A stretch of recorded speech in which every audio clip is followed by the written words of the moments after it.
Olá, alunos da Escola Técnica Aberta do Piauí, aqui quem vos fala é o professor Kennedy e hoje trataremos da unidade 2, tipos de leitura. Existem diversas formas de ler e existem diversas estratégias que nos ajudam nessa leitura. Vocês já conheceram algumas estratégias de leitura na primeira unidade: o reconhecimento de palavras cognatas, conhecidas, repetidas, a informação não verbal e o conhecimento prévio. Nesta aula trataremos de 4 tipos de leitura e de outras 2 estratégias importantes. Vamos começar pelo primeiro tipo de leitura, skimming. Skimming é a estratégia rápida de leitura que visa identificar a ideia principal ou as ideias principais de um texto. É empregada quando se tem uma grande quantidade de textos e pouco tempo para leitura ou quando se busca identificar a ideia central. O segundo tipo de leitura é o scanning. É uma leitura rápida e superficial de um texto com a finalidade de localizar informações específicas, um conceito, um nome, uma data, um número, etc. Consiste em buscar a compreensão geral, ir diretamente à informação desejada e descartar as demais. Ao realizar o scanning, procure verificar se o autor fez uso de organizadores no texto, como números, letras, passos, ou as palavras primeiro, segundo, próximas. Procure por palavras em negrito, itálico, tamanhos de fontes ou cores diferentes. O processo de scanning é muito útil para encontrar informações específicas de, por exemplo, um número de telefone numa lista, uma palavra no dicionário, uma data de nascimento ou de falecimento numa biografia, um endereço ou a fonte para a resposta de uma determinada pergunta sua. Vamos aplicar o que estudamos neste texto. Quando fazemos o skimming, logo vemos que o tema é a biologia da conservação. O título e as palavras cognatas nos ajudam a confirmar isto. Aplicando o scanning, vamos observar que a biologia da conservação estuda a natureza e a biodiversidade, e que ela está relacionada à proteção das espécies, habitats e ecossistema.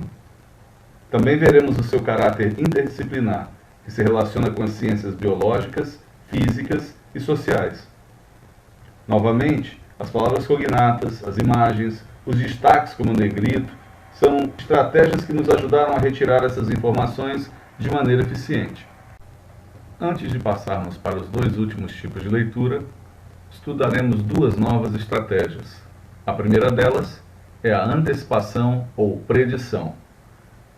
A antecipação ou predição é uma estratégia de leitura que consiste em antecipar o conteúdo de um texto, inspecionando o tipo, o autor, o título, o subtítulo, o título das seções, ilustrações, gráficos, etc., para conseguirmos uma visão prévia do conteúdo do texto.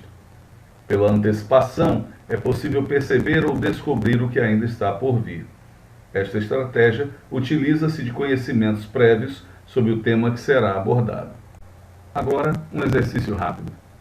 Qual o tema deste cartoon? Ao observarmos atentamente a figura, as palavras no glossário e o conhecimento prévio, poderemos afirmar que trata-se da previsão do tempo. Para confirmarmos isto, é importante observar uma palavra que é chave, rain, isto é, chuva. Mas há também expressões como don't know, que se refere a I don't know, ou seja, não sei, e sorry, que quer dizer me desculpe.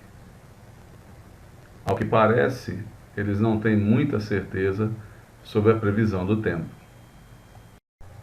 A segunda estratégia que queremos apresentar é a inferência. Inferência é o ato ou processo de derivar conclusões lógicas a partir de premissas conhecidas ou assumidas como verdadeiras. É deduzir algo por meio de raciocínio ou tirar ideias por conclusão. Bons leitores usam pistas do texto, bem como seu conhecimento prévio, para fazer inferências ou suposições baseadas em fatos ou informações. Apesar de sua semelhança com a predição, elas não são iguais. A predição focaliza o que virá logo a seguir, enquanto que, na inferência, você faz as suas suposições, que poderão ser ou não confirmadas até o final do texto. Para ajudá-lo a fazer inferências, uma boa atitude é a de fazer perguntas sobre o texto. Tentar identificar, por exemplo, a motivação do autor, as causas ou as consequências de uma situação apresentada são só alguns dos tipos de questões que um bom leitor poderá se fazer durante a leitura. Um pouco de aplicação agora. Observemos este cartoon. Uma pessoa poderá, no primeiro momento, inferir que esses dois golfinhos estão apostando corrida. Outros podem inferir que eles estão apenas num passeio regular. Mas, de qualquer forma, eles estão conversando. E, ao olharmos para o balão, verificaremos palavras como good, but, no e um nome que é muito conhecido no meio esportivo, Michael Phelps, um grande nadador. Ao tentarmos ler, vamos entender que os dois não só estão nadando, mas estão apostando corrida e ainda estão se comparando ao Michael Phelps, porque um deles diz: "You're good, but you're no Michael Phelps." Em outras palavras, você é bom, mas você não é nenhum Michael Phelps. Com isso, podemos inferir que Phelps nada mais rápido do que o outro golfinho. O terceiro tipo de leitura que veremos é intensive reading, ou seja, a leitura intensiva. A leitura intensiva também é conhecida como leitura profunda. Neste tipo, os leitores tomam o texto, que geralmente é curto, estudam-no linha por linha e ainda consultam o dicionário a todo instante. Aqui é comum o leitor buscar ajuda nas pistas gramaticais do texto. Veja o exemplo a seguir. Este texto foi retirado de um livro de citações sobre situações do trabalho. Para lê-lo, certamente, os alunos precisariam consultar o dicionário, analisar palavra por palavra, utilizar-se de pistas gramaticais, além de observar todas as estratégias que nós já citamos anteriormente.